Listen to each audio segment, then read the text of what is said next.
শৃঙ্খলা এবং দেশপ্রেমের প্রতীক বাংলাদেশ ইসলামী ছাত্র শিবিরের সদস্য সম্মেলন 2024-এ সংগ্রামী সম্মানিত সভাপতি 24-এর গণঅভ্যুত্থানের বীর সিপাহ সালার চিফ কমান্ডার বন্ধুবর মঞ্জুরুল ইসলাম, আজকের অনুষ্ঠানের মাননীয় প্রধান অতিথি দেশ বরেণ্য রাজনীতিবিদ বাংলাদেশ জামাত ইসলামীর মোহতারাম আমিরে জামাত ডক্টর শফিকুর রহমান সাহেব, দেশ এবং বিদেশ থেকে আগত আজকের অনুষ্ঠানের বিশেষ অতিথিবৃন্দ, আলোচকবৃন্দ, বিশেষ করে ফ্যাসিবাদ বিরোধী ছাত্র ঐক্যের নেতৃবৃন্দ, সর্বদলীয় ছাত্র ঐক্যের নেতৃবৃন্দ এবং 24-এর গণঅভ্যুত্থান নেতৃত্বদানকারী বৈষম্য বিরোধী ছাত্র আন্দোলনে অংশগ্রহণকারী অনুজ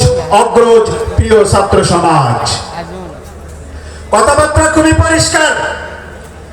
যখন কোন ভূখণ্ডে সুন্দর ভালো বীজ বপিত হয় সেখানে একটি ফলদায়ক বৃক্ষ শোভা পায়, কিন্তু যখন কোন ভূখণ্ডে শহীদের রক্ত রঞ্জিত হয় সেখানে ইসলামী রেখে চাকায়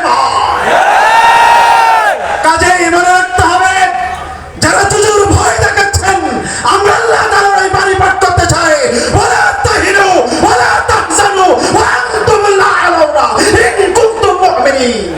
আমরা ভয় পাই না, তবে চাই না, সাহস উদ্যমে এগিয়ে যায়। কাকে ভয় দেখান? শিবিরকে বহু ভয় দেখিয়েছিলেন, 15 বছর কম ভয় দেখান নাই, কিন্তু বিপ্লব হয়েছে। আমরা দেখেছি বিশ্বের ইতিহাসে কোন রাজনৈতিক নেতৃবৃন্দের ঘর বাড়ি বুলডোজার থেকে ভাঙা হয় নাই, বাংলাদেশে হয়েছে। আমি সাতক্ষীরার সন্তান, চোখের সামনে দেখেছি আমাদের ঘর বাড়ি বুলডোজার থেকে ভেঙে চুরমার করা হয়েছে। আমরা দেখেছি আমিরুলের বুক, সাতক্ষীরার শহীদ আমিরুলের বুক কিভাবে ঝাঁঝর করা হয়েছে। আমার চাচা চেয়ারম্যান আনারুল ইসলামকে কিভাবে করসফায়ার নামে নাটক করে হত্যা করা হয়েছে। সব কিছু স্বাক্ষর আমরা। কাজেই আমরা দমে যাই নাই। আমরা বলতে চাই, আজ নেই বর্গী, নেই ইংরেজ, নেই শেখ হাসিনা, আগামীর বাংলাদেশ ইসলামের বাংলাদেশ, জাগরণের বাংলাদেশ। পরিশেষে বলবো, শহীদের রক্ত বৃথা যায় না, মাজলুমের কান্না বৃথা যায় না। আমরা আহ্বান জানাবো, হে আওয়ামী দোসর, হে আওয়ামী বিতর্করা, যতই ভয় দেখাও না কেন রাজপথ ছাড়ি নাই, ছাড়বো না। আমরা বলতে চাই, আগামীর বাংলাদেশ ইসলামী রেনেসাঁর বাংলাদেশ, স্বনির্ভর বাংলাদেশ, জাগরণের বাংলাদেশ।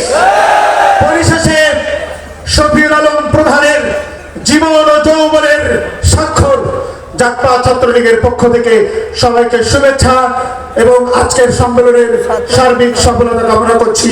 পরিশেষে বলছি, বিজয়ের পথে যাত্রা শুরু, জীবন অথবা মৃত্যু। আল্লাহ হাফেজ।